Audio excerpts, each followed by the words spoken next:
No matter if points are gained or points are lost, there will be much to discuss.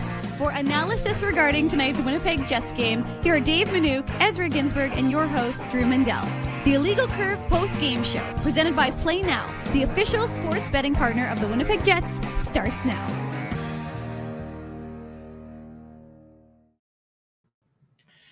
A kicked puck that deflects off the body of any player of either team, including the goalkeeper, shall be ruled no goal.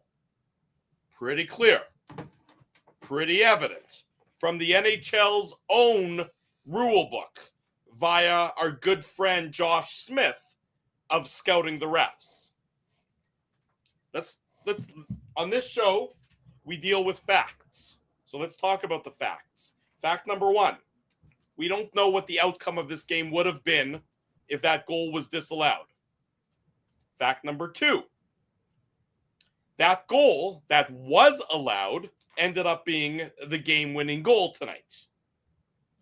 Fact number three, the only explanation at this point in time, 6:25 Central Time, happy Mother's Day, by the way, the only explanation that we have heard from an NHL official was the on-ice official who said the puck deflected in off of the Winnipeg Jets goaltender, Connor Hellebuyck.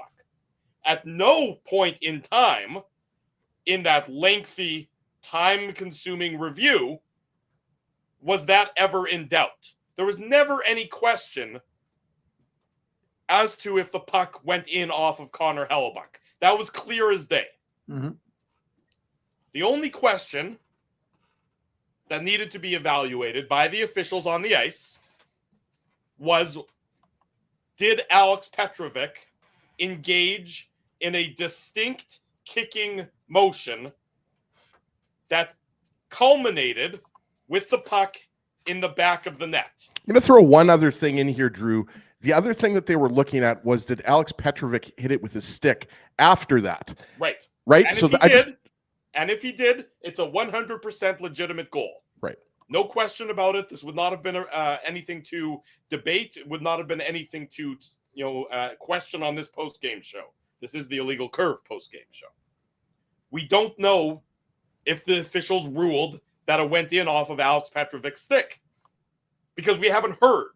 The only word we've heard from the officials is that it went in off Connor Hellebuyck. They didn't determine if it was a distinct kicking motion. They said nothing along those lines. By now,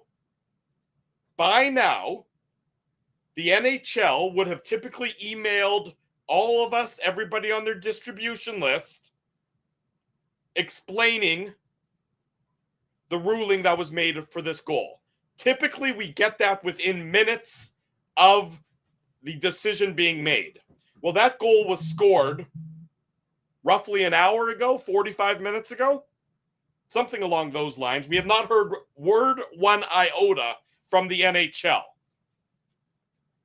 I'm of the opinion the NHL is trying their best right now to cover their ass for what was a blatant and obvious error in the interpretation of their own rule book. Okay, well, Drew, I'm going to just come in here with some. Murad just tweeted, the NHL Situation Room ruling on the game-winning goal. After looking at all available replays, video review supported the referee's call on the ice that Connor Hellebuyck propelled the puck into his own net. Explanation.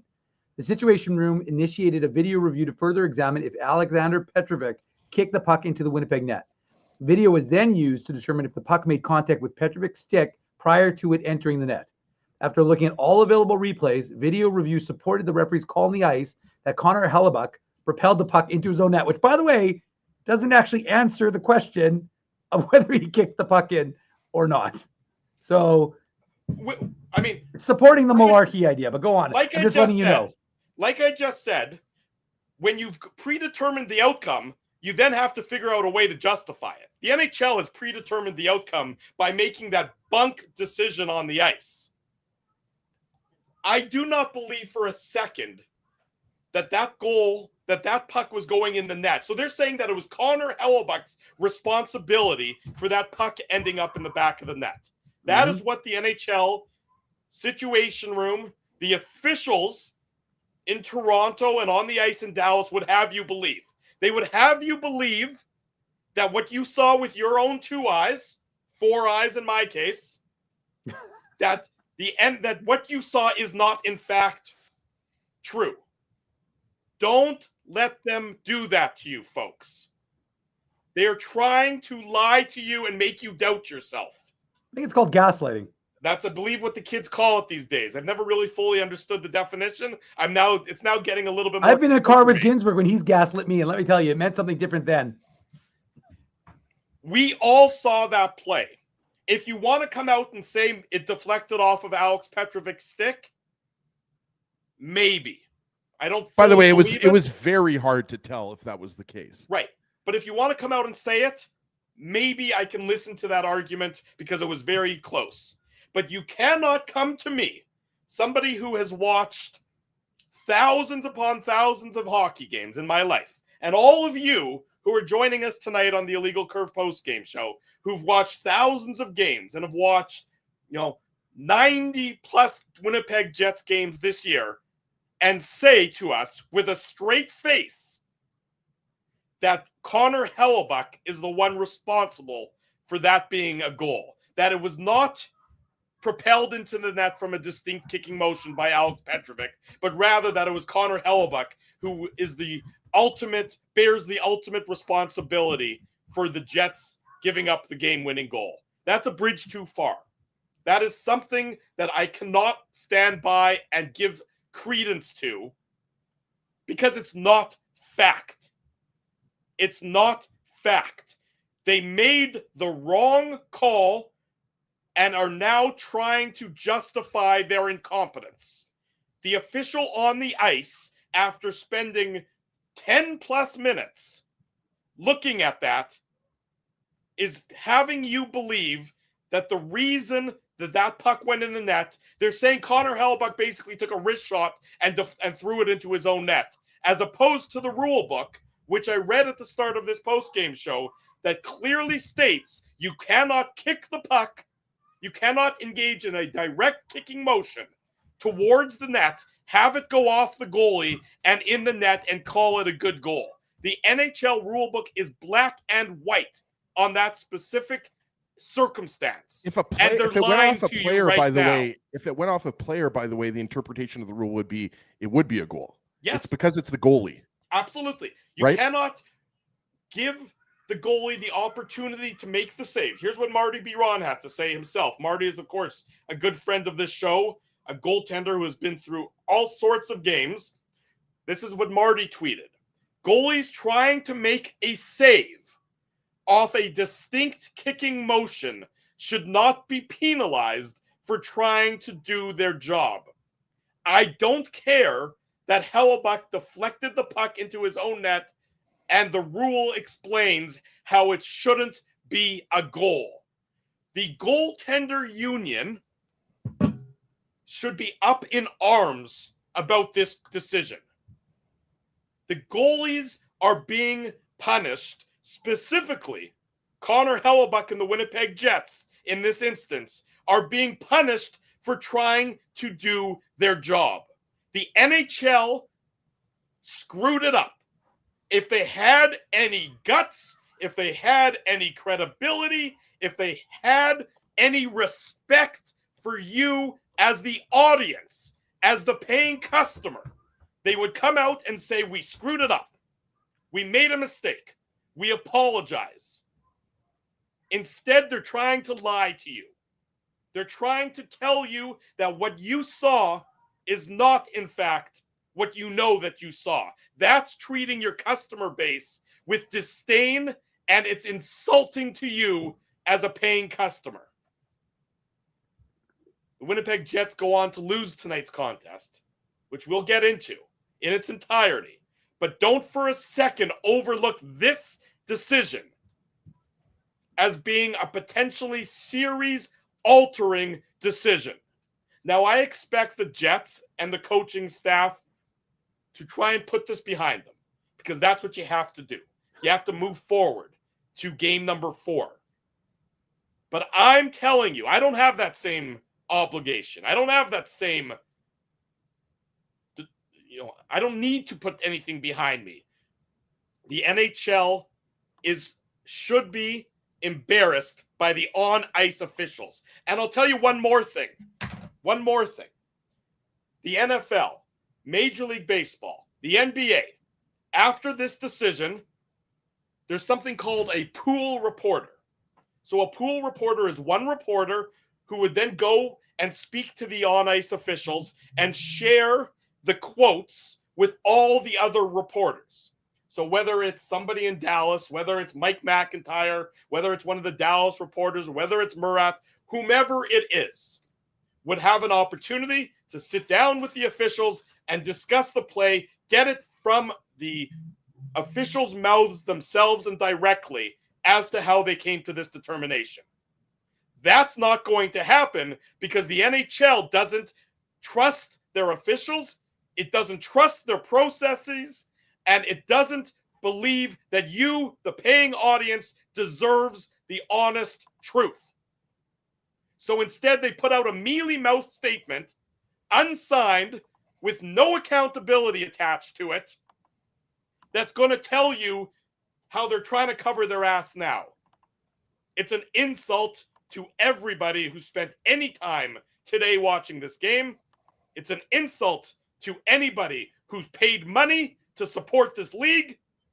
It's an insult that you should not take standing by, sitting down. Contact the NHL and let them know that what they have perpetrated today cannot stand. You deserve better as an audience and a paying customer than what the NHL has tried to do this afternoon in Dallas. Drew, we've been doing the show for 16 years, and that was an all-time cold, hard rant. I got to give you credit on that one. No, I mean, look, this goal ends up being the game-winning goal. We knew that it was going to be a very important goal, regardless of if the final score was 3-2 or 5-2, which it obviously was, right, guys? And it's just unfortunate because, I mean, Dave will like this one, but like it's kind of the same thing when there's a jury involved in a trial, right? You think the longer the jury is deliberating, the better it's going to be for the outcome that you're expecting, right? Mm-hmm. In this case, we were expecting it to be called no goal. And I really thought that the distinct kicking motion was the whole thing, not whether or not Connor Hellebuyck put the puck into his own net, because you could clearly see that right off the bat, right? Like that was not what we were waiting for. No question about it. The only question on the ice, the only question on the ice was, was it a distinct kicking motion? Well, the second camera angle showed that pretty clearly. Then the only other question following that should have been, does Petrovic touch it with his stick? Right, and that's what I kept thinking. And it was very hard. All the replay, everybody saw the replays, right, guys? Like everybody saw the same thing that we were seeing, and it was really hard to tell. And even Gary Galley, who was doing color on tonight's broadcast with John Bartlett doing play-by-play, obviously, he mentioned that. He said that the puck was rolling, so it was really hard to see if, sometimes you can see that the puck changes direction. Well, the puck was rolling, so that was out. So then when they said Hellebuyck put it in his own net, well, it would still be no goal based on, like you said, Drew, the interpretation of the rule. So it's really unfortunate. And obviously, the Jets allowed 4 more goals, but that changed the outcome of the game. It was a tie game at that point. So it's really unfortunate. Like you said, if the Jets end up losing the series, everyone's going to be talking about the goal that shouldn't have counted in game 3. The statement. Dave read the statement. Courtesy, the NHL put it out. Murat tweeted it. The statement doesn't say anything. It's just a bunch of sentences. The Situation Room initiated a video review to further examine if Alex Petrovic kicked the puck into the Winnipeg net. Well, no kidding. We know that. We know why they were reviewing it. That was pretty crystal clear. Video was then used to determine if the puck made contact with Petrovic's stick prior to it entering the net. Okay, did it? Did it? If it did, say it. Drew, that statement just leaves more questions than answers. It's a statement of cowardice. Well, it doesn't provide the explanation. First of all, the call was wrong. Like you said, the NHL could have easily said, That wasn't the right call. Right. Based on the rule, the goal should have actually been disallowed. It doesn't answer that. So that statement just doesn't really, it doesn't answer the questions of why that goal was allowed. Well, it's like asking your kids a question. Why did you do something? And all they just say is, well, I did it. Well, guess what? That's not good enough. They appear to be focusing on the word propelled as opposed to deflected, right? So at Connor Hellebuyck, I'm just saying, if you're looking for the distinction, that would be to me where their NHL is going to settle on it. And look, we're not just, it's funny. Some folks are getting upset that we're having this conversation. I said, well, you kind of have to have this conversation. The other conversation we'll have is that the Jets gave up 5 goals in a game and they lost on the road again. These aren't good things, but you also have to acknowledge that this was a 2-2 game in the third period when this goal goes in. So, I mean, this goal is somewhat critical to the outcome of that hockey game and worthy of discussion. So, I mean, I think, and the reality is, folks know is Morgan Barron. This is Morgan Barron, courtesy of our friend TSN's John Liu. Morgan Barron says the puck that deflected off of Alex Petrovic's skate did not hit his stick or any part of him before it reached Connor Hellebuyck. Because if it hits Barron, then it's Barron's skate, hits Barron's stick, it's a good goal. Jets head coach Scott Arniel says the explanation given to him by the on-ice official was that the puck was kicked. So the NHL is saying it was kicked and then propelled into the net. I told you. By Connor Hellebuyck. Yeah. Well, give me a bleeping break. The word propelled here seems to Drew's point, the word propelled seems to be used here just to defend the call on the ice. It's used to justify it. It's used to, well, we're going to all of a sudden say, I mean, propelling the puck, we all know what a shot looks like. We all know when a puck is propelled, what it looks like. This is a goaltender trying to make a save off of a distinct kicking motion. He's not propelling the puck. He's not ripping off his jersey and putting on a Stars jersey in an ultimate heel turn. He's trying to make a save here. The NHL rule book accounts for this specific situation. Again, I think though, I just want to be clear though. I'm not taking the contrary point from you, Drew, but I just think that the NHL is making a distinction saying if it deflects in, then it's disallowed. Based on the fact that he propelled it in, it stands. Again, don't argue with me, but I'm just telling you, if you're looking now, we're in the gray area of the rule, though, right, Dave? Like now we're well. I mean, this should be considered the legal curve show at this point because we're in the weeds of the NHL rule book. But for me, and I understand why folks are fired up. Look, it's a goal. It's a controversial goal in the third period of a tie game. You have to talk about it. It's significant. And again, just looking at it, the facts, I don't see the distinction again, like propelled versus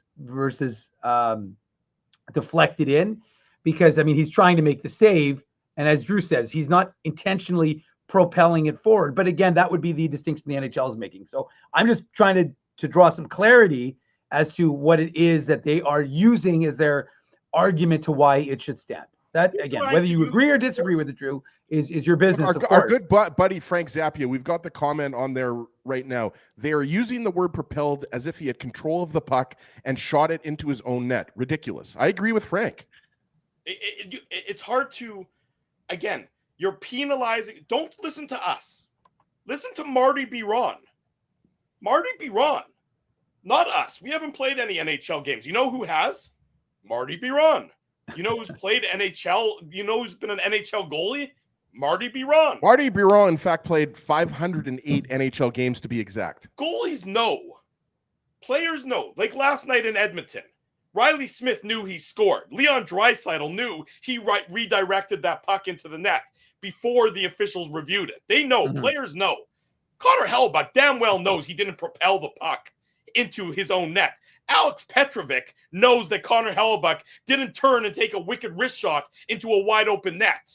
Come on here. What are we doing here, folks? It's a good point point by Glenn, Drew. Like, is the word propel even in the rule book? No, of course it isn't. They're making it up as they go. Yeah. They're making it up as they go to justify their asinine decision on the ice.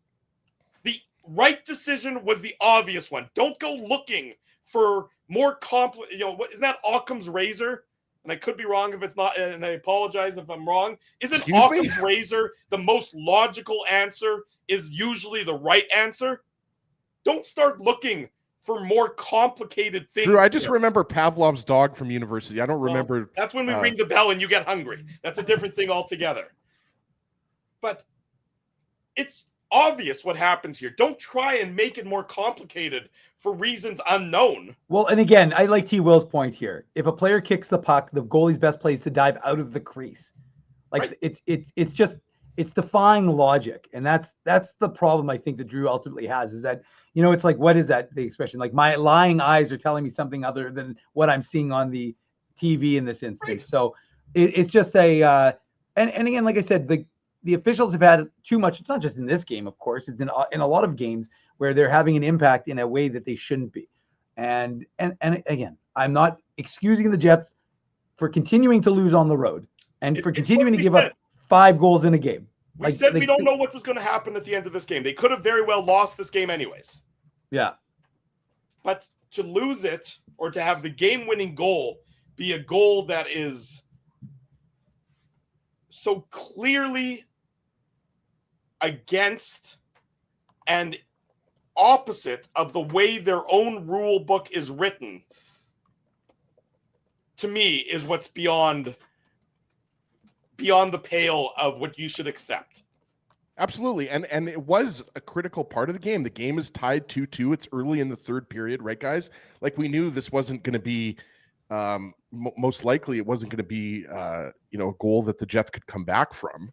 And then obviously Rantanen scored shortly after. What was it, 49 seconds after? And which is bad, by the way. Which is bad. That was a goal that we'll get into it in the Play Now game recap. But I mean, it's a long review. The Jets think that the goal should be disallowed. Now all of a sudden you're down 2 goals, right? Like it completely changes the trajectory of the game, right? So we'll get into the other goals, and there was obviously some things that you like in this game. I mean, it was a close game, but I mean, it's hard to not focus on that. So I'm going to back Drew up here. And even though we've spent a good 20 minutes talking about it, I mean, it's frustrating because not only, I know you want to play this, Drew, here, but not only is it a critical part of the game, it's a critical game in the series. Right now, the Jets are, have their backs against the wall and they have to win game 4, right? So just horrible that the outcome of the game is determined by a goal that, based on the interpretation of the rule, shouldn't have counted. This is courtesy of our buddy Joe Pascucci. This is Scott Arneal addressing this controversial goal tonight after the game in his media availability. Go ahead. Scott, what explanation did they give you on that kicking goal? The puck was kicked, but that heli directed it in to the net. The rule states that if the puck gets kicked, if it hits a body or a stick of anybody else other than the goaltender, it counts as a goal. It hit our goaltender's stick and went in the net. That is no goal. Mm-hmm. So they said that heli propelled the puck in. I haven't seen the word propel in the rule book. There you go. Well, and for the record, just to follow up with that thought, like I said, the NHL can introduce the idea of the word propelled. That doesn't make it so. You can't, but Dave, the NHL rule book isn't the Oxford English Dictionary. You don't just add new words every year. Right, but it's exactly. Or if you do it in the off season. You don't do it in the middle of a game. Well, that's the problem. You can't and again, just to be clear, we're not looking for Supreme Court level interpretation of the Constitution here. But if you have a rule book, which you have to follow, and which is obviously what the referees have to follow and subscribe to, you have to follow it to the letter of the law. And if the law says, if it goes in off the goaltender, and it doesn't say anything about the word propelled, it just says off a goaltender. So like, as he says, Morgan Barron deflects it in, or Dylan Sandberg deflects it in, or any of the Stars deflect it or propel it in the net, it would be a goal. But if it's the goaltender, it's no goal. I mean, it says it in your rules, black and white. So, and again, look, do the Jets need to play a better game? They're chasing that game throughout the course of this hockey game. So yes, they do. But you cannot sit here, read that rule, and then somehow understand where the NHL is coming from all of this. So it just doesn't sync up. And I agree with Scott Arniel. I'm glad he said it. He's right. He read the rule clearly, and he said what we're all thinking. I mean, I made the distinction about how they're fixating on the word propel, but the key that, if you're arguing in court, would say that word propel is not in the definition that you have set forth. Therefore, it is no goal. And it's really simple. And again, like I said, it could have been, as Drew said, the Stars could have gone on and won that hockey game. Mm-hmm. And if they did, they deserve it. But to win in that manner on that, again, the only hope if you're the Winnipeg Jets, because they kind of need to get angry at this point, is that this is going to wake them up, because they need to be, as they say on Kenny and Rennie, wake up, because it wasn't a good enough, they aren't playing well enough on the road. So they do need to wake up. But at the same time, sometimes teams use, like they look for bulletin board material. This is the ultimate us against the world. Everybody hates the Winnipeg. We're the little small engine that could. So they're going to try and use this. We'll see in Game 4 on Tuesday night. But the only game of the series that's going to be a normal time, I should say. And so that to me is what Scott Arniel's absolutely right. Again, like I said, I wasn't trying to make a defense of what the NHL was saying. I'm saying that's what they were fixating on, was that word propelled. But as Scott Arniel rightly said, and as our friend Josh from Scouting the Refs, as he points out, that word propelled is never in the definition of what the NHL rule states, which is all that you can follow.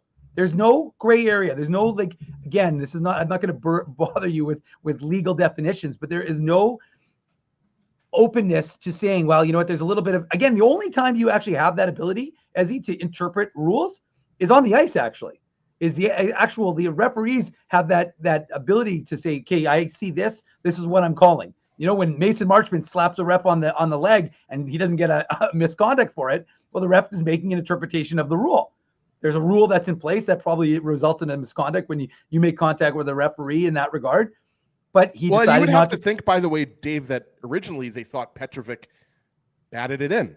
Right? Like they clearly didn't see a kicking motion, right? Because they called it a goal. So they were assuming that he swatted it in with his stick. And then they reviewed it. Like, we should be clear, like this was not a challenge by the Jets. This was the league reviewing the goal to see if it was a good goal. Or if deflected off his skate in a you remember, you're allowed to redirect it. Oh, of course. Without it being a distinct kicking motion. So maybe they, look, everything about this stinks.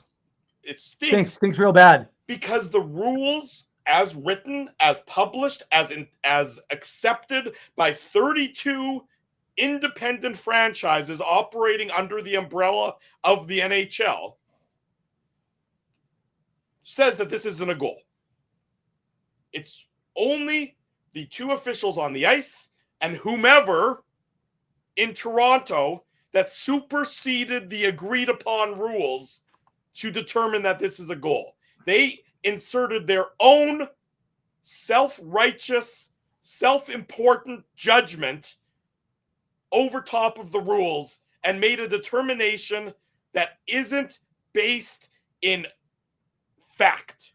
It's not based in fact. You cannot tell me what the distinction is between a redirection and a propelling by the goalie in this situation, because propelling has never been considered an option when considering the goalie's role on a distinctly kicked puck, because it's not in the rules. I'll be also, sorry, as an aside, Drew, I'll also be curious to see if Mason Marchment faces any supplemental discipline. I realize that wasn't a major slash, but he still hit the ref. Should be. And what Scheifele did, by the way, what Scheifele did to Marchment, I think probably deserved a penalty. Like, he got a good shot on Marchment. No question. He did, but it certainly didn't look like there was a second shooter the way Marchment reacted to it. It looked like he kept showing him his midsection or his ribs to show him that, Scheifele got a good piece of him, which he did. That was I don't know what you want to call that, a little punch, a little cross check that Scheifele got on. Punch. Yeah, a little rabbit punch on Marchment. But at the end of the day, like, you can't touch the officials. You just can't do that. That's again, we're talking black and white. It's black and white in the rules. You can't slash the officials. It's black and white in the rules. As I said, like, there's interpretation of the rule book, and there's. Anyways, we don't need to get into the vagaries of NHL. The minutia. Yeah, exactly. It is what it is. It's just an unfortunate situation that look. You also have to talk about the fact that ultimately, I understand that the Jets had a goal that they didn't like giving up. Right. But we also need to talk about the fact that there was a breakdown in the play that led to the goal. No question. Look, again, I guess what I'm getting at is that for all those who think we're letting the Jets off the hook, if you will, for these breakdowns, no, we're going to get into them when we do the goal-by-goal breakdown, courtesy of our friends at Play Now. But the fact of the matter is, so the Jets needed to play a better game, and they need to be better on the road, and their power play needed to be a little bit better. They didn't really bring forth what we saw from them in Winnipeg from game 2 into game 3. Well, they're going to have to be better in game 4. There's no question about it. And we'll see if they can use this us against the world mentality to their benefit. Look, no question about it. Like I said at the start of the show, we don't know if the Jets would have won this game or lost this game, after this determination. If it's ruled no goal like it should have been. They could have still lost this game. The way Dallas played in the third period compared to how the Jets played, right? Absolutely. Dallas probably could have won this game anyways. But it's got to be upsetting when you have a rule book and it's completely ignored, and as a result, it ends up being the game-winning goal. That is the butterfly effect of all of this, is that the goal ended up counting, shouldn't have. Dallas ends up winning the game handily. The Jets give up 2 goals back, within 50 seconds to lose the game. Again, it's just I can't get over the insulting aspect of it from how the NHL treats its audience and treats its paying customers, that nobody has yet stood up from the NHL, and they won't, because you damn well know the insiders aren't going to try and press the NHL on this. The fact that there isn't anybody who's going to say this explanation doesn't carry weight. It's not a good enough explanation. Just come out and admit it. The NBA has a report that they publish. I don't know if it's the final 3 minutes or final 2 minutes, something like that. A transparent report that they publish where they will go through calls, critical calls, in the final few minutes of a game and say, this was a good call, this is why, this was a bad call, we made a mistake. If the NHL trusted you and treated you with respect, they would do the same.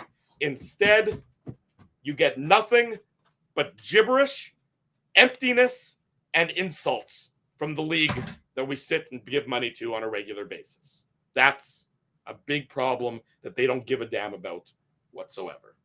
Let's get into the goal-by-goal recap. It's presented by our friends at Play Now. The Play Now game recap.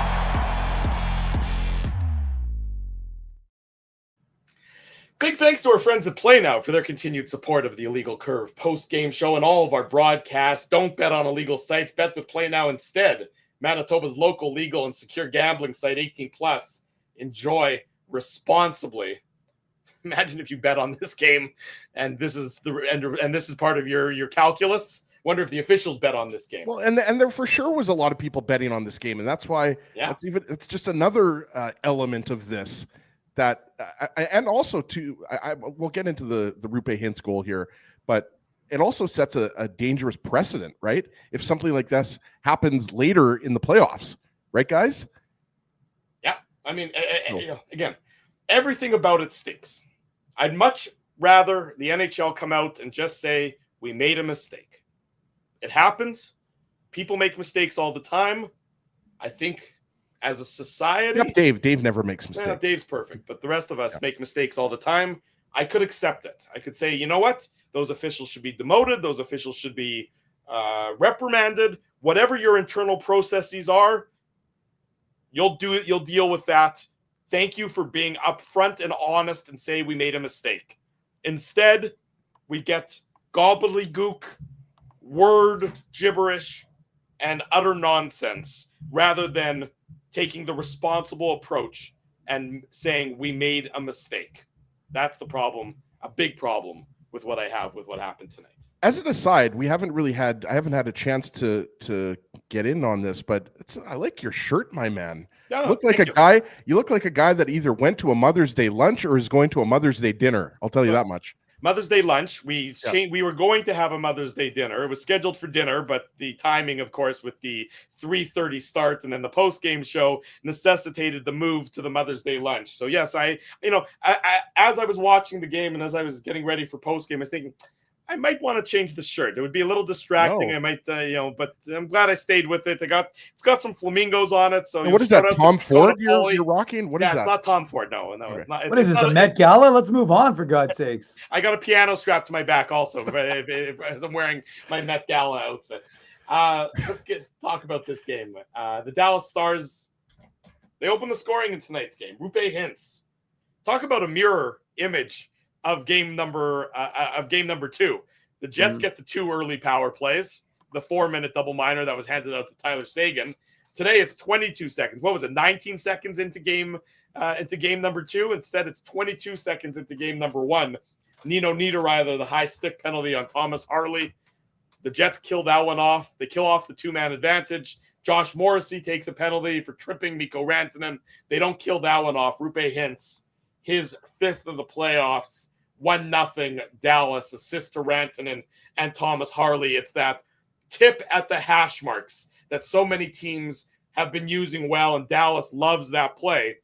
Hintz gets it past Hellebuck. I thought Pionk was a little bit in no man's land on this one as well, possibly screening Hellebuck. It's 1-0 Dallas, 2.5 minutes into the game on the power play, Ezzy. Yeah, obviously, guys, this is the last thing you want to do at the start of a hockey game, right? Take a penalty 20 seconds in and then take another one. And as you mentioned, it was only 5 seconds of a 5-on-3. So kind of a negligible 5-on-3, right? You're not really getting a lot of time with the extra man. And you can even see here, I got the replay up, Nino Niederreiter's coming back into the play right behind Thomas Harley as he gives the puck to Rantanen. And yeah, just a nice deflection. I thought, Hellebuck probably could have had this one. Like it was a goal where, you're kind of watching it. You're saying like, this wasn't like, it wasn't like the similar tip that Cole Perfetti, like it wasn't like an unstoppable tip. Right. Right. But maybe because Hellebuck's moving the other way a little bit, that's part of it. But that's why I thought Pionk here being in no man's land. I wonder if he got in the eyes of Hellebuck a little bit on this one. Cause I agree with you that it wasn't one of those tips where it's exceptionally well placed and there's no chance for the goalie. I thought that there's a little bit, not an odor, that would be too far to say that it would be an odor, but I thought that Pionk being where he was maybe impacted Hellebuck's tracking of this one. It's possible it did go off of Pionk. Like, I'm not sure. I didn't see an angle or to your point, Drew, I didn't see Dave if Pionk. Hang on. So Ezzy, are you saying it got propelled off of Pionk? Yeah, well, I mean, yeah, honestly, I mean, we're going to be making fun of that for a while, right? Because the word propelled is just not something that, it's just not a word. First off, what does that actually mean in the context of allowing that goal, right? Like, if you're going to say Hellebuck put it into his own net, then that's one thing. But to say he propelled the puck into the net, again, too much interpretation there. And like Dave said, you don't interpret a rule, you have to enforce a rule, right? So, I mean, again, the Jets put themselves in a 5-on-3 situation, and even though it was only for 5 seconds, there's a couple more green sweaters out there, and it wasn't the start the Jets wanted, but Dallas continues to win the special teams battle, Dave, right? Like the Jets went 0 for 4 on the power play. Mm-hmm.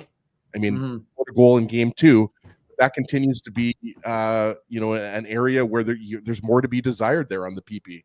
There's no question about it. And so, from this perspective, I mean, look, it's hard because even though Niederreiter's out of the box, he's not in position, and Lowry's not in position, and Pionk's in no man's land. So you're not really, there's not enough guys that are in the right spots to be set up properly. And so, yeah, I mean, it's a nice deflection by Harley for sure. Not sure what happened to Dave. There goes Dave. Everybody. I didn't do anything. I'm not even joking. My hands were down here. You propelled yourself out of the sorry, show. Dave. That actually might have been me that took you took you backstage by accident. It's hilarious because I'm not even joking. I'm like, my hands are down on my legs, and I'm like do. And then I saw both of you guys pause, and I'm like, wait, why am I out of the show? Dave, wait, I'll do it to myself just to make up for myself. There you go. Finally. All right, more time for me. But anyways, so no, I mean, look, it's just an unfortunate. The PK is big, and we've been talking about it for so long now that special teams are important. And this Dallas team has weapons. I mean, let's not ignore the fact that the Jets had a great game in game 2 and they won 4-0, and that's wonder. I was propelled by Ezzy. That's a good point. But see, the chat's getting into it. The chat is into it. Chat's always great. The only thing I got to make sure the chat's doing is clicking that like button. But they know they know they're doing their job to smash that like button. I understand. I just like to reiterate it every once in a while. I just like to reinterpret the illegal curve rules here through the Constitution as I go through it. One of those sub texts is to make sure fans like the show. But that is it's just unfortunate because they're not. You can see they're just not set based on Anita Ryder trying to get back into the play. And Lowry and Pionk trying to cover because at that point it's still kind of a 5-on-3. So it's unfortunate, but the kudos to the Jets in the sense that they didn't really wilt. They gave up that goal, and you're like, okay, they gave up the first goal, not great, but they didn't really seem to let it impact them. Yeah, I would agree with that. They give up an early goal, which you don't like, but you're right. It didn't cause a catastrophic failure of the team like we saw in St. Louis on so many different occasions. 7 minutes later, to that point, Kyle Connor, he gets his 5th of the playoffs, assist to Gabe Vilardi. Mark Scheifele also should get some credit on this one as well for, forcing the turnover. So it starts with a face-off win, something the Jets really haven't done particularly well in these playoffs. Vilardi takes the initial shot. It's up high on Rantanen. Scheifele throws a body. Vilardi picks up the puck again, and then Connor is able to get the rebound off of the second Vilardi attempt and wrap it around and pass Jake Ottinger to tie the game at 1 goal apiece. So you like the effort from everybody involved on the Jets on this one. Scheifele scrambles / wins the draw. He goes and he puts a body into the Dallas Stars. Who is this for the Stars? 53. I think that's Wyatt. That's Wyatt Johnston. Yeah, Drew. Wyatt Johnston. Yeah. He goes and puts a shoulder into him to sort of loosen the puck up again, allowing Vilardi to take that second shot, and then Kyle Connor with the wraparound to tie it up at 1 goal apiece. Yeah, and that was one change. We haven't really gotten into the different line combinations, but that was the one change that Pete DeBoer made. He moved Jamie Benn to Wyatt Johnston's line with Jason Robertson because during the first 2 games, it was Matt Duchene, Tyler Seguin, and Jamie Benn. Essentially what they did was they flip-flopped Jamie Benn and Mason Marchment. Marchment went to Duchene's line, and then Jamie Benn went to Wyatt Johnston's line. And you're right, Drew. I mean, this is great work by Mark Scheifele, as you mentioned, not only just winning the draw, but then going to where the puck is and then laying a hit on Wyatt Johnston. And then obviously, you mentioned Gabe Vilardi has the initial shot, and it's just good hunting of the puck by Kyle Connor, right? Like he just follows the puck and then recognizes it. And Blake Wheeler, who, by the way, that was very random to see Blake Wheeler on the Sportsnet panel. I didn't know that he's going to be for the next 3 nights. Okay, yeah, and great to see the former Jets captain.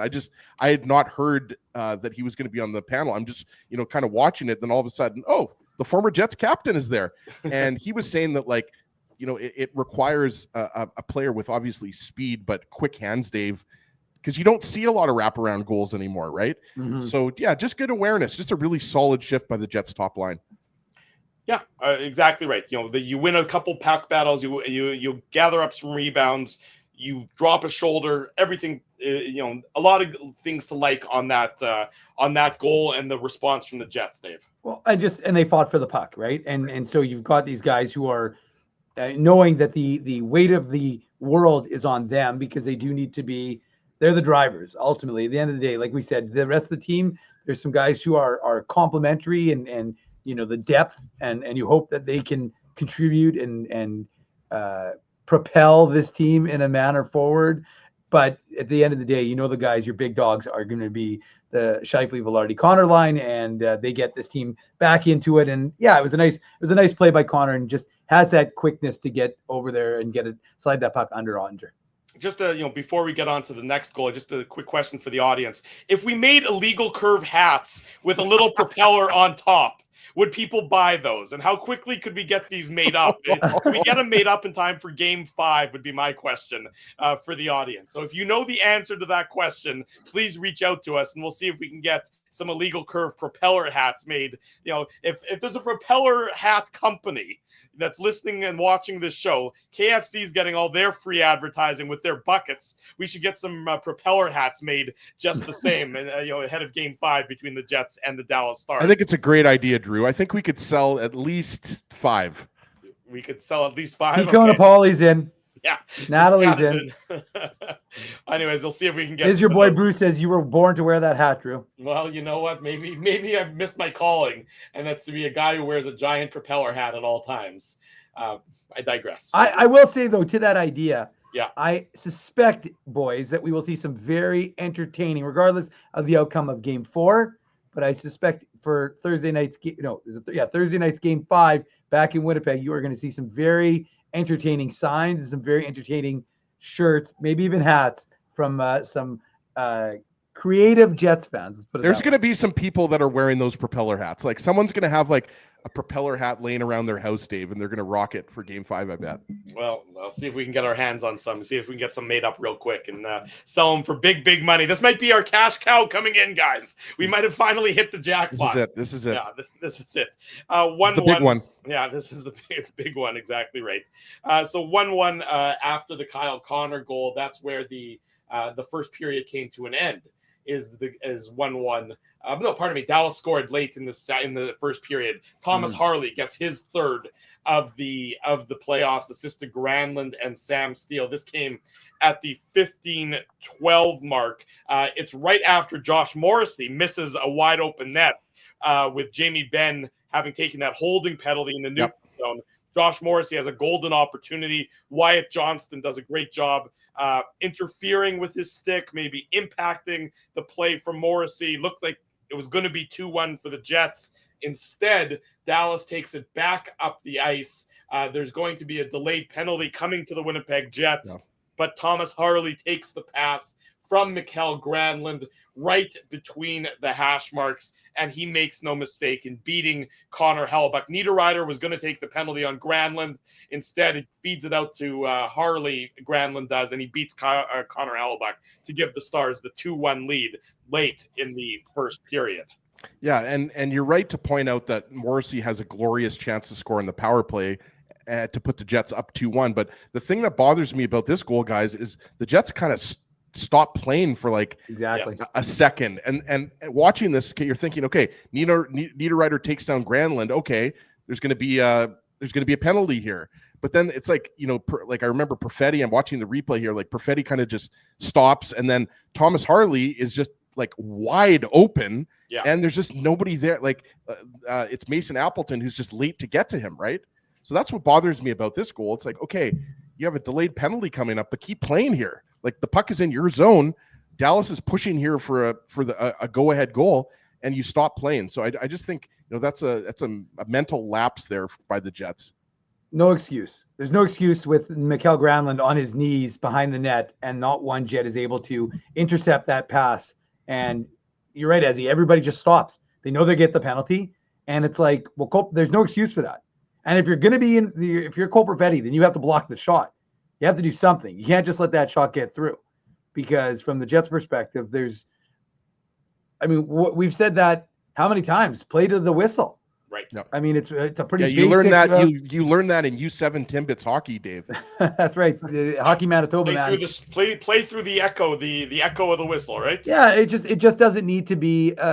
Like I said, it's a momentum killer, because you played an even period to this point, and you're again, I'm not saying you're playing to try and get to the intermission tied, but the reality was that you've got a penalty. Okay, your penalty kill hasn't been great, but maybe you can get some energy from it. Mm-hmm. And instead, now you've given up a power play goal, and you've now, again, it wasn't really a 6-on-5 goal, because I don't even know if the Stars player even made it onto the ice before. I don't think so, Dave. I don't think he had yet, because I'm not sure Ottinger was off yet. No, because So, the penalty happens like just no, I know it's within 5 seconds. So that's my point. So I don't think it's a 6. It wouldn't really qualify as a 6-on-5 goal. No, I'm watching the dot. I'm watching the dots, and Ottinger was still on his way to the bench. Right. Yeah. So it's not that you were outmanned. You just stopped playing and you stood around and you're like, okay, well, we got a penalty, and it's almost like they thought Niederreiter got the puck and therefore it was going to be blown dead. And then you can see, like, it's funny, you can see the guys processing. Like Perfetti is like, okay, penalty, and just that 1 second of inattention to detail, and then all of a sudden it's just like, okay, and then he's like, then he realizes, oh wait, it's not a whistle. I got to keep playing, and at that point it's too late because Granlund makes a nice pass to Harley, who beats Connor Hellebuck. So, I mean, credit the Stars for continuing to push after the Jets had tied the game. Yeah, you're absolutely right. So Dallas has a 2-1 lead after 20 minutes in what was certainly not a boring 20 minutes. Each team was penalized twice, and of course 3 goals were scored. So certainly you weren't bored in that first period. The Jets do tie it up at the 10-minute mark of the second period. There were some chances for both sides before that. I have my notes. Connor Hellebuck made a nice save off Evgeny Dadonov. He made a nice save off Matt Duchene as well. And Dylan Sandberg also had a nice defensive play one-on-one on Mikael Granlund.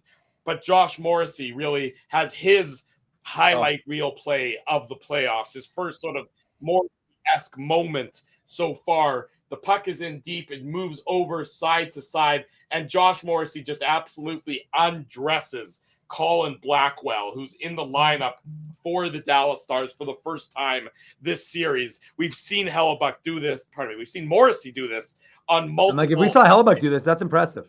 Yeah, we've seen Morrissey do this on multiple occasions and Blake Wheeler spoke about it in the intermission, saying the number of times where Morrissey has broken his ankles in practice. And that's exactly what Morrissey does here. And he feeds it down low to Nino Niederreiter. And, Jake Ottinger is down and out trying to scramble back into position. But Niederreiter makes no mistake. And with 9:53 to go in the second period, it's a tie game. Just Josh Morrissey absolutely at his best in this sequence, Ezzy. Yeah, he really was at his best. And Nino Niederreiter makes up for the fact that he takes the high sticking penalty in the first period, and then also had the delayed penalty on Dallas' second goal right here. So Niederreiter makes up for that. But yeah, I mean, this is really all Josh Morrissey. Just the fact that he knows when to do this, right, guys? Like that's the thing that he's obviously got the skill to do it, but it's the fact that he recognizes that, okay, Colin Blackwell skating one way and, I'm going to go the other way. And, give Nino Niederreiter credit. He gets very wide open kind of at the bottom of the circle there to the left of Ottinger, right? But I mean, this goal is all created by Josh Morrissey, because this is just like, it's not a broken play, but it's just back to the D, and then Morrissey creates all of this time and space, and just a beautiful goal by 44, Dave. Beautiful assist by 44. And nice of Niederreiter to put himself in a good shooting position, find that soft space. Look, everybody's going to look at the breaking of the ankles, but the pass to feather that's that right pass, on his tape. It's right on his tape, and it's through 2 different Stars players. It's not like Niederreiter is, there's nobody between Niederreiter and Morrissey, and it's an easy pass. It's an exceptional pass. So after he breaks the ankles, he is able to get it through. Who does he get it through? He gets it through 55 and 63 of the Dallas Stars. Harley and Dadonov. Yeah. And I mean, it's a pristine precision pass onto the stick of Niederreiter, Dave, and he makes no mistake. Well, we've been waiting for Josh Morrissey to kind of do something like this, right? And that is it. I mean, again, I jokingly said he broke my ankles watching that play, and it's exactly the type of confidence that you see 44 play with.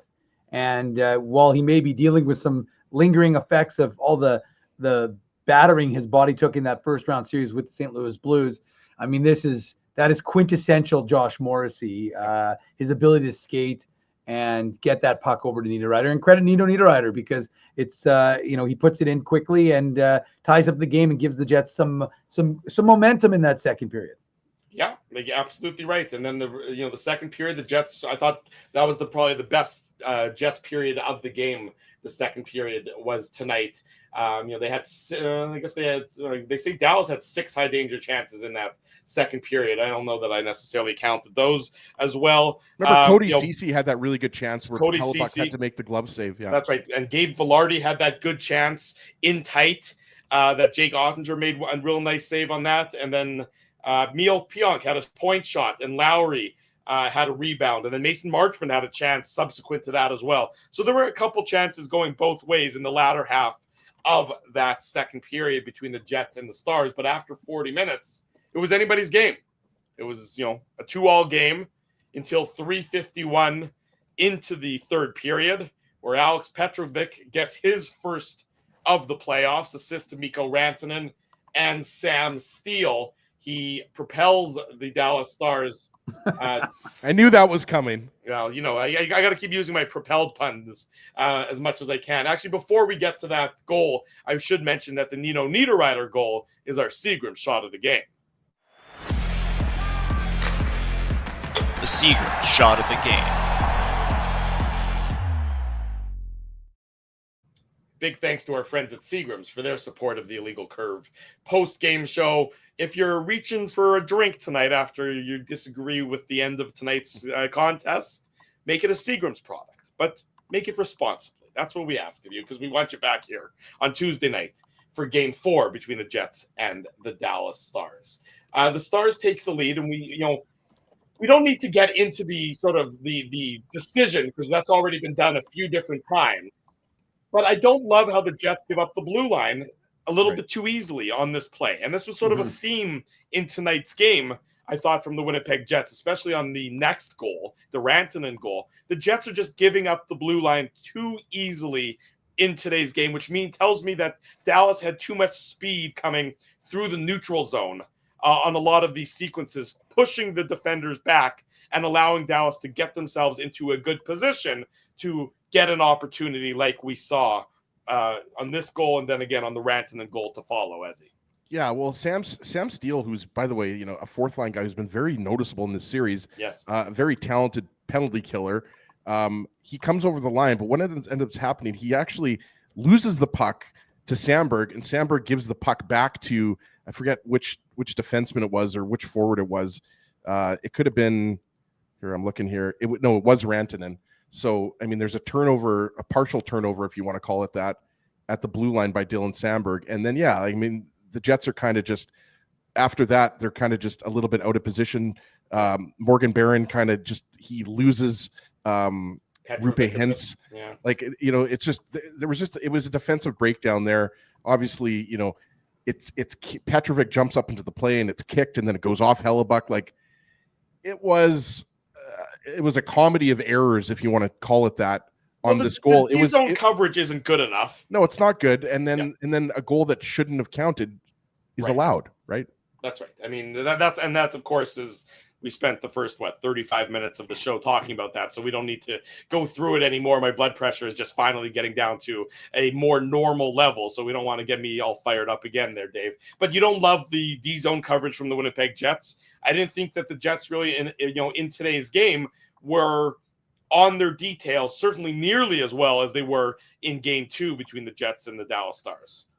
Yeah, I mean, that's kind of the chaotic nature of the playoffs, right? Is that the Jets from game to game have been not consistent, and that's one of the things we were looking for, boys, was consistency and the ability to bring forward. I mean, look, it's not like there were 3 days between games. Yeah. And look, we knew that Pete DeBoer wasn't happy. He was PO'd after game number 2, and his post-game media availability told that story. But the bottom line is, you can't sit there and feel bad for yourself. You don't have that luxury. You have to get back into it.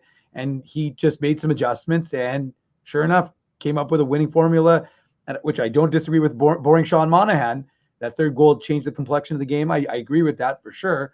But at the same time, like, the Stars played a better game than they had in Game 2. And that's what you need to see, is that the team adjusts. And look, as you said this on after last game, when everybody was riding high and the Jets were winning, and you're like, okay, people are excited, but ultimately we still felt this was going to be a 6 or 7 game series. I still feel that way.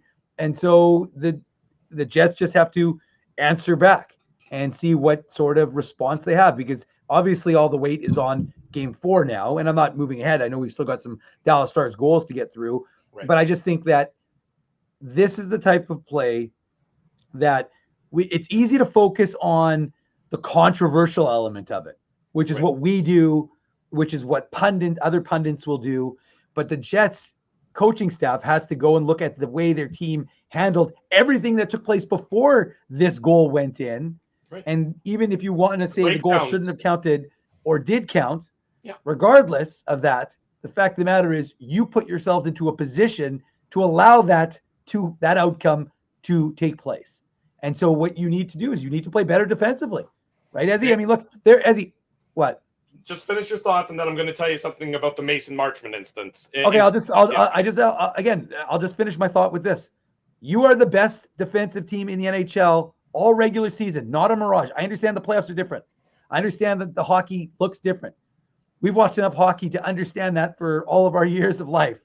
But at the bottom line is that what you did for 5 to 6 months of the season, maybe 7 months, however long the regular season is, wasn't a mirage. And that needs to be your core foundation. We'll see if they can get back to that. Well, if you're expecting a suspension to come to Mason Marchment as a result of his slash on the officials, the answer is no. This courtesy of Elliot Friedman. The league has discussed the incident at the end of the second period between Mason Marchment and referee Graham Skilleter. It is the on-ice official's call to decide if that qualifies as an abuse of officials violation.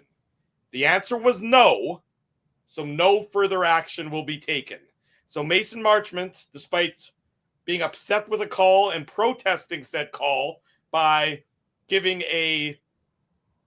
his stick to make contact with an official, will receive no further discipline, no discipline at all as a result of that incident. I'm a little bit surprised by that, to be honest with you. It wasn't a baseball swing. Right. It was like a tap.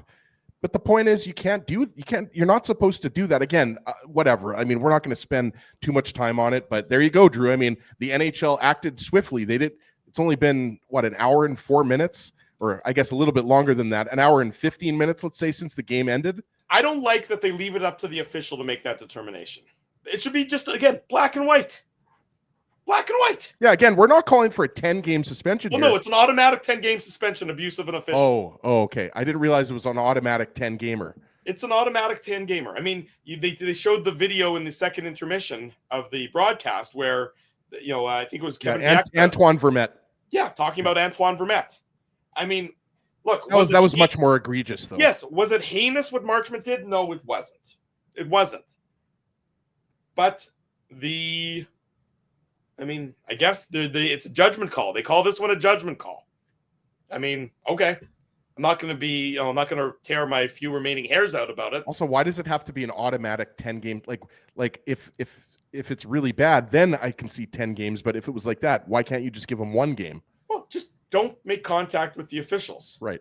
I mean, don't make it's not like Marchment. It wasn't incidental contact. Sometimes there's incidental contact. We see that all the time. No, he tapped him to let him know, hey, you should have given Scheifele a penalty there. Yeah, but that to me should have.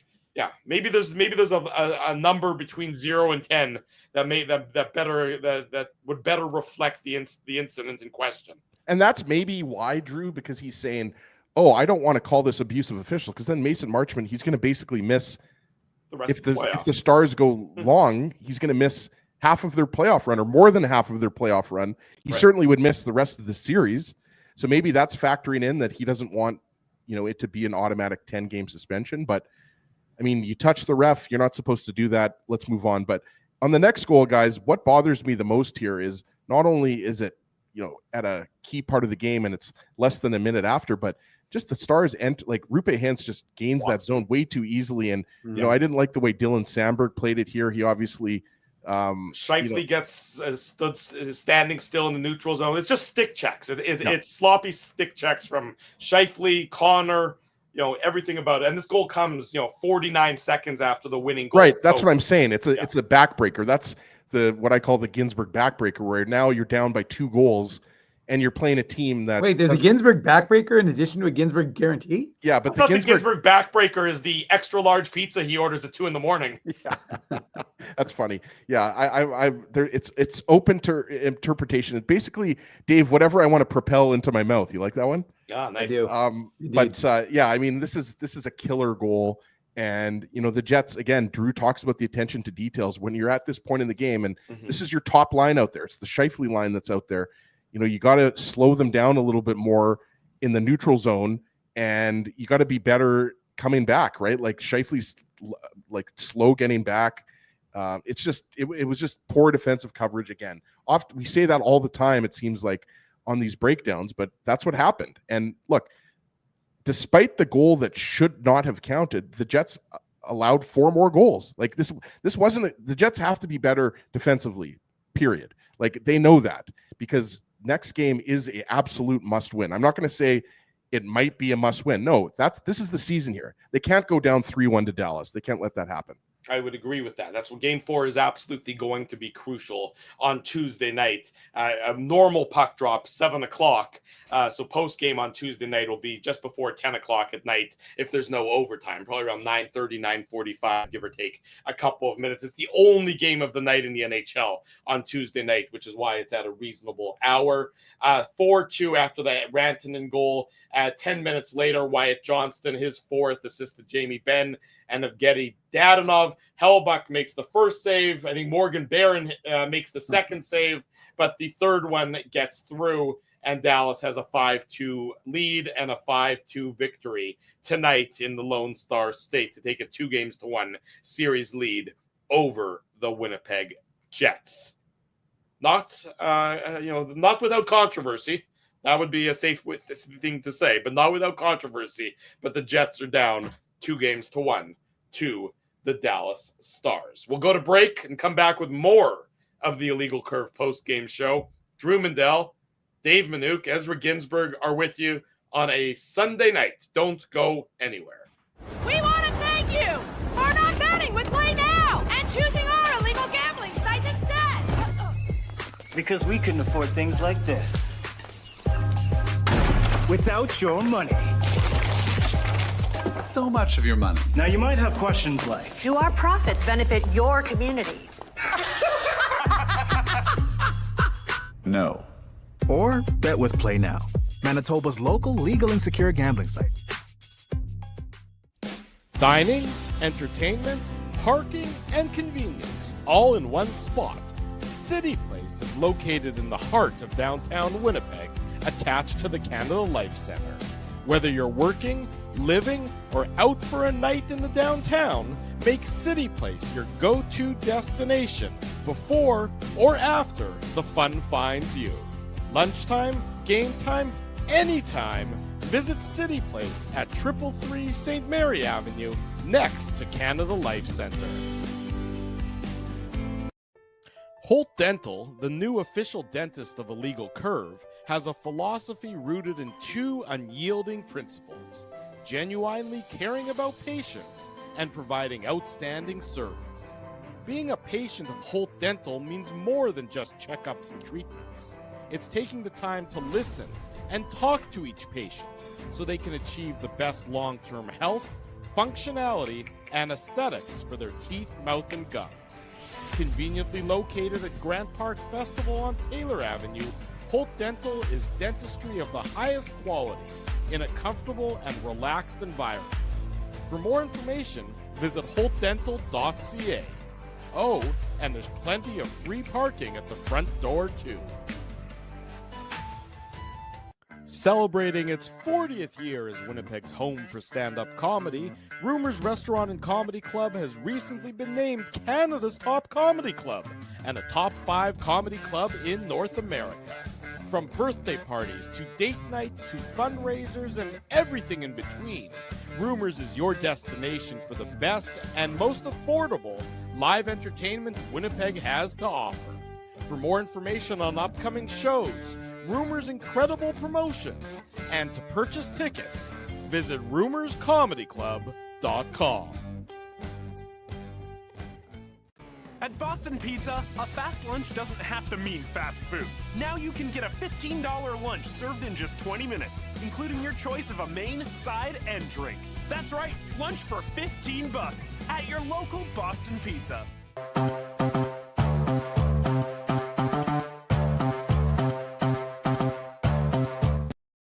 Alrighty, 7:30 Sunday evening. At least it's a reasonable hour. There's something to be said for the game ending at a reasonable hour. It feels like it's been late night after late night after late night, followed by early morning. This weekend has been a hell of a fun one, but it's certainly been a good number of shows. Let's not sugarcoat it. Starting Friday with the pregame show, then the postgame show, the Saturday morning show, and now wrapping it up tonight with the postgame show again. So it's been a lot, but it's been fun, and we're thankful that you're all along for the ride, propelling us through the exhaustion into another work week and another set of games between the Jets and the Stars. Was anybody else looking up Newton's third law of motion during the break like I was? Like I was just trying to figure out. Hopefully, I was thinking maybe Newton could explain why that goal was allowed, Dave. But nonetheless, let's continue to propel through the show, boys. There you go. Exactly. Newton, Fig, whoever you want. It's all good here tonight on the Illegal Curve post-game show. Adjustments before game 4, because it's a crucial game 4, Dave. So what do you need to see from the Winnipeg Jets, briefly, to allow them to get back into winning ways to even the series and not be down 3-1 coming home for game 5 on Thursday night? Well, I mean, it's easy, Drew. I mean, they have to get back to playing their game, their defensive structure. I mean, if you're not going to win the hockey games any other way than playing that way. And you're going to get offense. I mean, it's not reinventing the wheel. There's no reason to. This is your this is the third game of this series, and they played 7. So 92nd game of the season. The attention to the details. Again, like, we can argue and we can disagree, or folks can disagree with us about the impact of that third goal. And with all due respect to everyone, you just can't argue with the rules. I mean, like, allowing that interpretation aside is whatever. But like, again, it seems pretty clear that it shouldn't be interpreted any other way than what the rules call for. But regardless of that, the Jets allowed 5 goals. That being one, even if you want to remove that one and say, and I'm not of the opinion that you can say, well, they still gave up 4 other goals. Yeah, but they probably don't give up the Rantanen goal. And again, I'm not saying they win the game, but that changes the outcome. Bottom line to me, your attention to details to steal a Drewism has to be way better. Your attention to your game plan has to be way better. Defensively, it's the only way you're going to win. If Connor Hellebuck can see the shot, generally speaking, like even on that redirection by not Harley Hintz in on the first goal, like there's things that this team knows how to do, and they're not doing it consistently. And this team has not won a playoff game yet on the road, right? They've now played 4 playoff games on the road. They're 0-4. So I mean, I saw the comment in the chat, Ezzy. You can still win the Stanley Cup by not winning a playoff game on. Not anymore. They can't. No, not. No, you're right. They have to win at least one more game on the road. Yeah. But I'm saying before. But the point is that this team can't go from being the best road team in the NHL to a team that can't win on the road. It just doesn't compute. So they need to get back to basics, get back to their structure. If they do, I think they can win game 4. I have confidence in them, especially because, like I said, I would be shocked if this isn't, again, they may not talk about it. They may move on tomorrow. I don't know what the plan is for the schedule, if there's a media availability or not, Ezzy. I'm sure that Scott O'Neill is not going to be lamenting this tomorrow to Mike and Murat and whoever else is down in Dallas. But I can tell you that internally, this team is going to be using that to fire up the players to get them ready for game 4. And I guarantee you that we will see a game 2-like start for the Winnipeg Jets, like we did did they start? Was that the 9-0 when they were being outshot? Maybe I shouldn't say that. No, game 2. No, that was game 1. That was game 1. That was game 2 where they scored. Sorry. They had the power of the 4-minute man advantage. Sorry. Again, as I said, this is our 92nd game, so I'm open to making mistakes. But for me, this team is definitely going to be come out for game 4 much different than they did for game 3. Dave, you mentioned it. They have to win on the road, period. They didn't win on the road against Vegas 2 years ago. They didn't win on the road against Colorado last year. They didn't win against St. Louis on the road, and they now lost one game on the road against Dallas in this round. So this is the series here, as far as I'm concerned. If the Jets go down 3-1, can they come back? Of course they can, but it's going to be awfully hard against a really good Dallas team, right? So they have to be better defensively as well. And Dave talks about their structure, but to me, like, they got to be better through the neutral zone. They were getting caught up high. Like, we didn't really break down the Wyatt Johnston goal too much, but again, you get caught a little bit high. Right, but they're pushing to try and equalize. So I get the risk involved in that one because the reward is more important. You're down 4-2. There's a few minutes left in the game, so I get why you're doing that. Sure. But the goal, the Rantanen goal, that can't happen in that. Yeah, no, and again, like, it's the zone entries were a little bit too easy. Just too much running around in your own zone. They have to be better defensively. I think everybody that watched the game saw that. They have to be better defensively. This Dallas team, I think, for the first time in the series, really showed us how deep they are. I think that's what happened, right? Like, game 1 was obviously the Mikko Rantanen show. Game 2, obviously, nobody scored for Dallas. Yeah. And then this game, I mean, I thought Jamie Benn was better, and we talked about it. Jamie Benn joined the line with Wyatt Johnston and Jason Robertson. Then obviously Duchesne, Sagan, and Marchment, better game. And then obviously Granlund, Hintz, and Rantanen, your top line. They were really noticeable and good tonight, and they produced, right? So this is it. This is your season as far as I'm concerned. It's a must. If it's not a must win, it's as close to a must win as you're ever going to see. They have to win on the road if they want to go deep in the playoffs. Just that's simply put. Tuesday night, Game 4 between the Jets and the Dallas Stars. Post-game show right around 9:30, 9:45 p.m., give or take a couple of minutes. We'll be there. You guys will all be there as well. You guys and gals will be there. We remind everybody, Game 5, Thursday night, we're going to be at City Place at 6:30 p.m.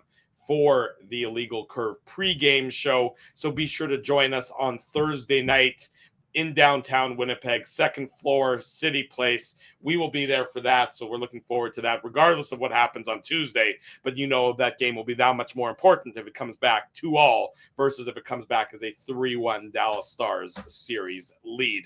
We thank everyone for joining us all weekend long, and we thank our sponsors. Those are our friends at Rumors Restaurant and Comedy Club, Holt Dental, Boston Pizza, City Place, Seagram's, the Rady JCC Sports Dinner. We're a proud media sponsor. And of course, our friends at Play Now are the title sponsor of all of our programming.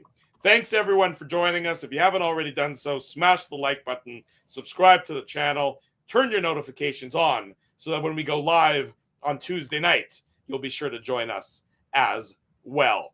Plenty of coverage to come on the YouTube channel. Plenty of coverage to come on illegalcurve.com. Happy Mother's Day. Have a great rest of your Sunday. For Dave Minuk, for hold on, Drew, I better give my mom a shout out because I forgot. She'll kill me. She watches all the shows. So happy Mother's Day to my mom, Cheryl, because I sincerely hope you've wished her a happy Mother's Day. I have. I already saw earlier than 7:40 I already did something nice, but you know what, Drew? My mom watches every single show. She's faithful. She's a happy Mother's Day, Cheryl, and happy Mother's Day, Tanis and Laura, for that matter. There we go. Thank you very much. And Sylvia and everybody else. Shit, it's Mother's Day. I got to go call them both. Yeah, exactly. So I'm not saying it for the first time, but I want to say it because if I don't shout out my mom, she'll have listened and she'll know I didn't do it. So big shout out to my mom. Okay, there you go. And my Baba. Sorry, and my Baba, her mom, who's 97 years old. So shout out to my Baba Shirley as well, celebrating Mother's Day. There you go. Well done, Dave. I echo those sentiments to everybody. Thank you all for watching. Have a great rest of your Sunday. For Dave Minuk, for Ezra Ginsburg, I'm your host, Drew Mandel. Thanks for watching the Illegal Curve post-game show. We'll see everybody on Tuesday night.